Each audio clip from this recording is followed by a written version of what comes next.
Good morning everyone, my name is Michelle. I hope you're doing well. Welcome to another video. It is Monday morning. In this video I'm going to cover three cases: Michael Vaughan, the Idaho 4 murders and Summer Wells.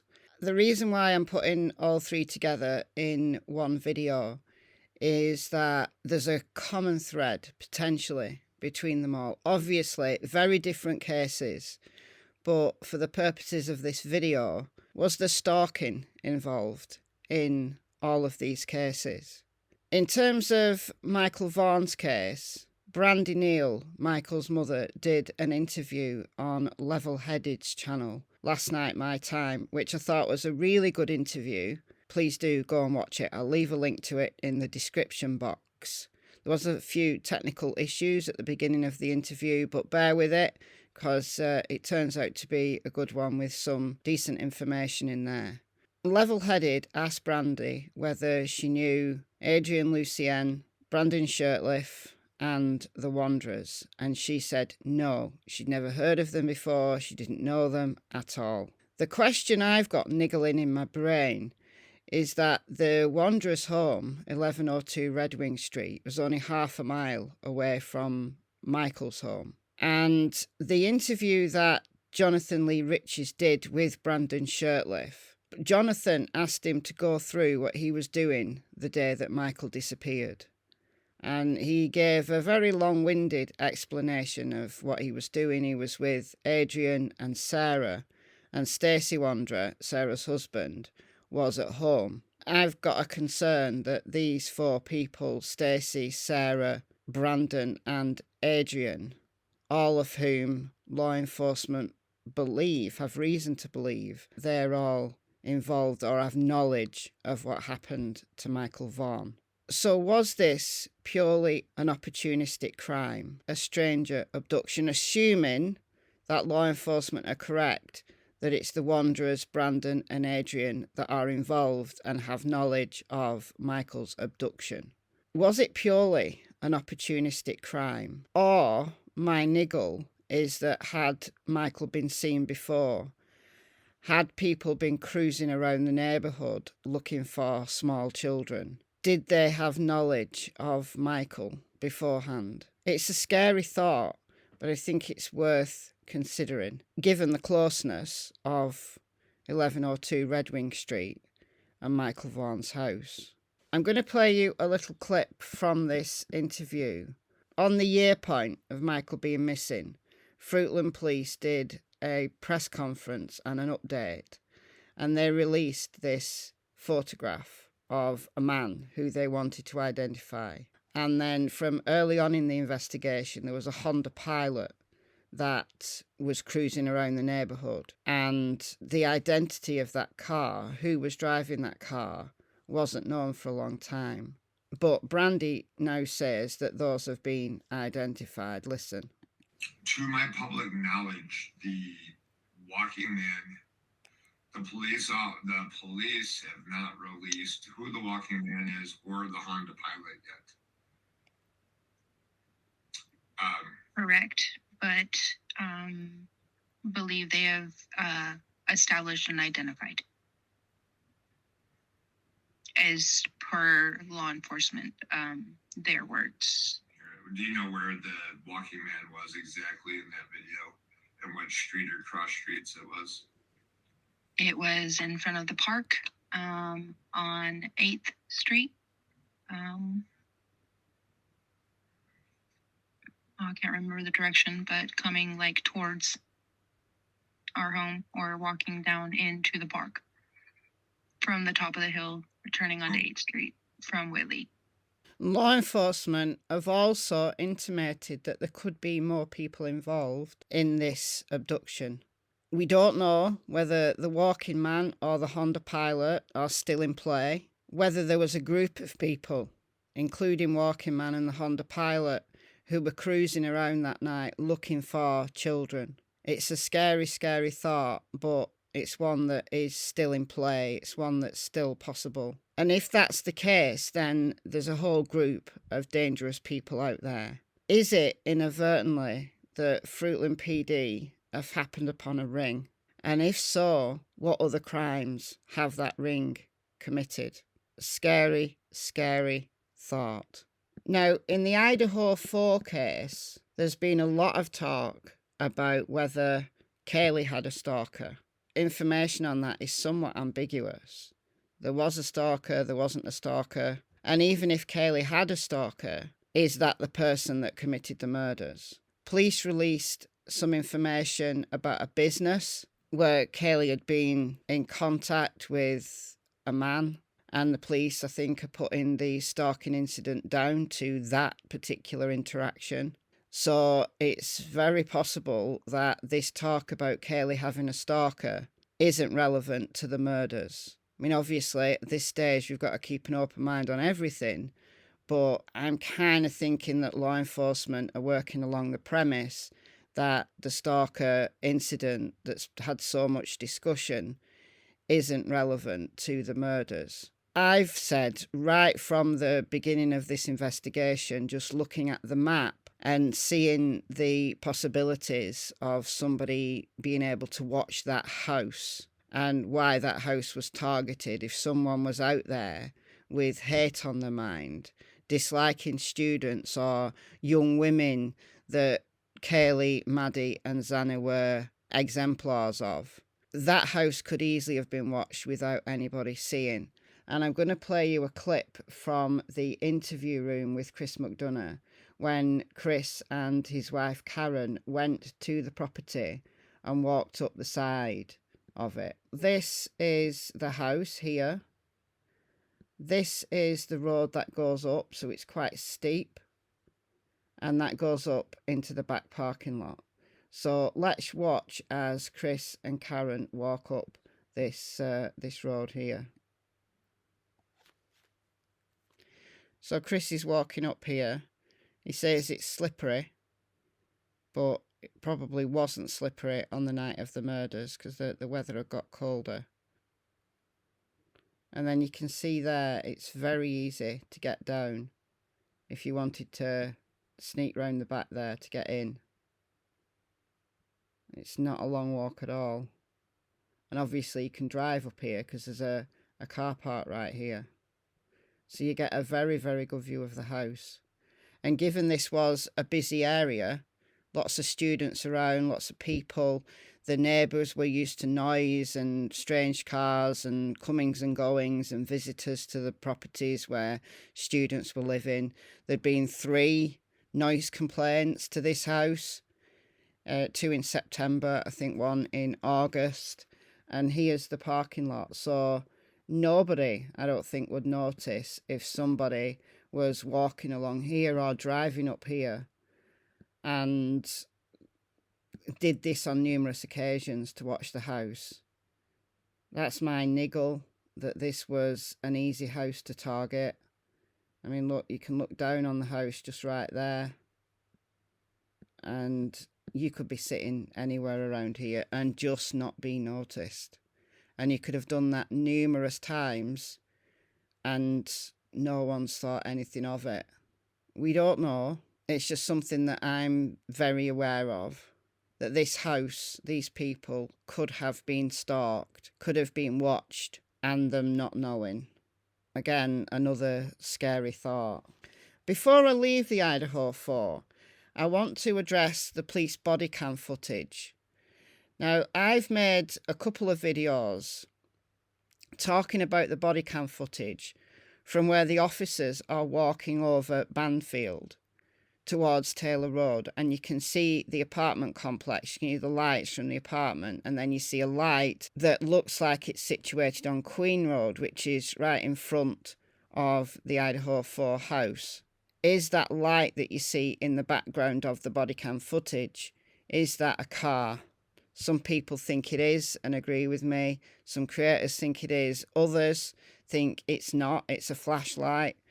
But whatever it is, it looks to be moving, in my opinion.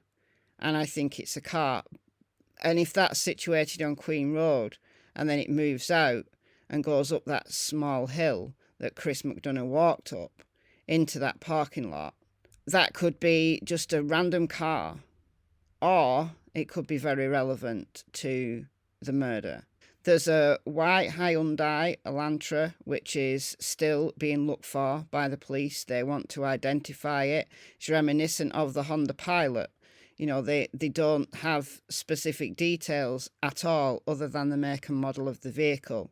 They don't have a license plate. They're not able to see a license plate. And they don't know who's driving it. And if anything, they just want to rule it out. But the body cam footage is being addressed again. And this is a little bit later in this interaction that the police had with these young men who were given citations for underage drinking. Zavgirl did a video where there's allegedly a scream that can be heard. And you see here, Zavgirl's got the original body cam footage. And the time on it is 3:12, nearly 3:13, just on this still shot here. And I can't hear any scream. There's just a lot of background noise that Zavgirl tried to clean up. But even with the cleaned up background noise, I don't hear a scream at all. But my question is, if there was a scream, any scream, not necessarily coming from the direction of the Idaho 4's house. There's a police officer right here. There's two, I think 3 young men, and none of them react. Now, if there was a scream, surely they would have responded. They would have looked around. This police officer would have taken notice if there was a scream. So whatever's heard on the body cam footage, I don't think it's anything untoward. It's just normal sounds going on in that area, not a peculiar, loud scream of somebody being stabbed. Because this is now Taylor Road. The officers walk over Banfield and go on to Taylor Road, and Taylor Road is so close to the Idaho 4's house. I can't see how there can be a scream when the officer's right there that wasn't responded to. So I just think it's generic background noise for a college town. So I don't set any stock in the possibility that a scream was caught on body cam footage, because this officer didn't respond. But that's just my opinion. Okay, so moving on, and I want to talk about Summer Wells. I haven't forgotten Little Summer. Although I talk about a wide variety of cases, Summer Wells is still very close to my heart, and I'll take any opportunity I can to talk about Summer Wells. It's just that there hasn't been any updates at all. There's nothing other than going over old news, old information. But there are some creators still talking about Summer, and that's great, right? Keeping Summer's name out there. A few days ago, Tiffany Marie did a live stream, and Andy Bernard, Andy B, the real Andy B, as he's called on YouTube, was in the chat. I watched that live, and there was some discussion about where the Wells house can be seen. The real Andy B said that when they were driving around looking for Summer, I don't know specifically what time, day this would have been, but the real Andy B says, yes, we drove and seen up from Simpson after the fact, so after Summer went missing. And he's talking about Simpson Loop. Now, let's be clear that there's Simpson Road, which goes up from Ben Hill Road and would connect to Beach Creek had that not been blocked off. But that's Simpson Road, and we talked about Simpson Road a lot on this channel. Simpson Loop is across the road, across Beach Creek from the Wells home. And Andy says that there's one point on Simpson Loop where you can see the house clearly. Now, I don't know whether he's right in saying that you can see in the windows. I've never been there. I can't say how well you can see.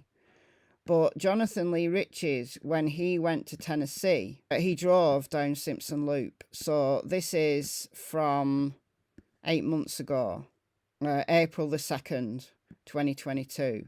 And this is his video, and he drove round Simpson Loop. So Simpson Loop is, as it states, a loop.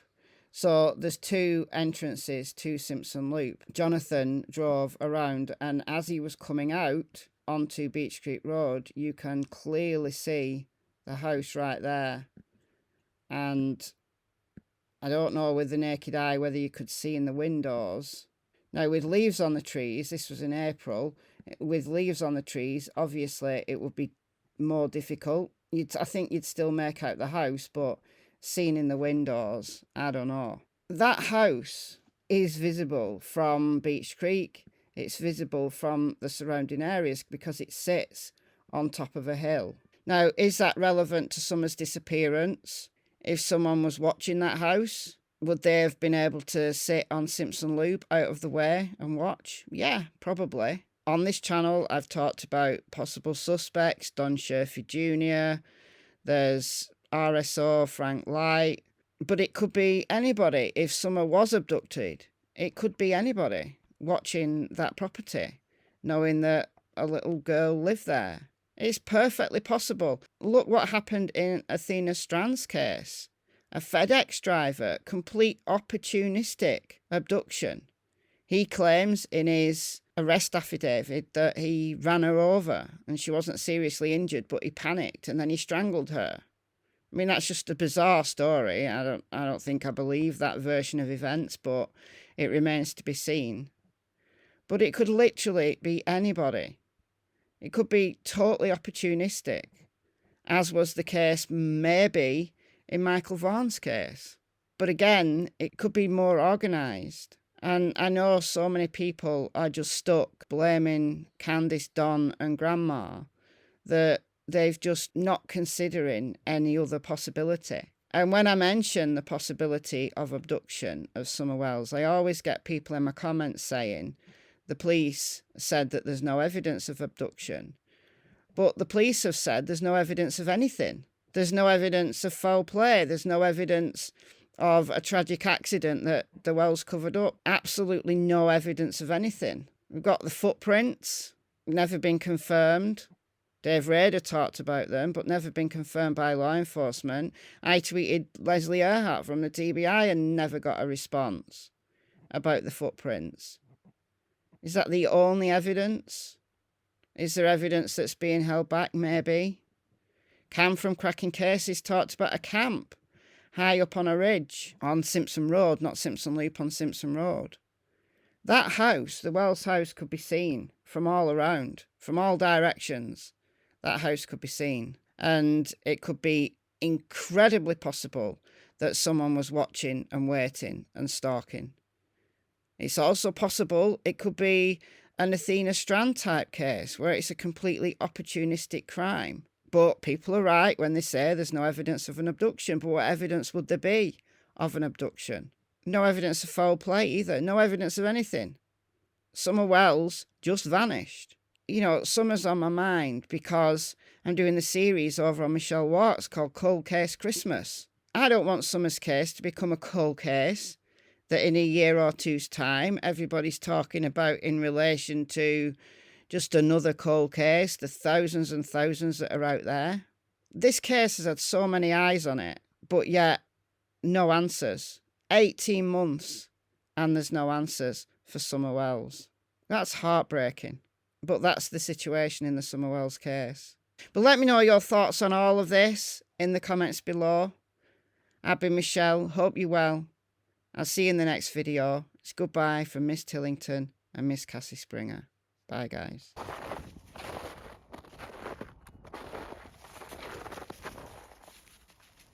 Tilly!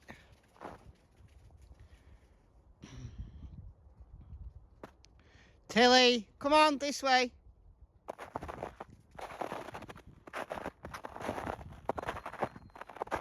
Tilly!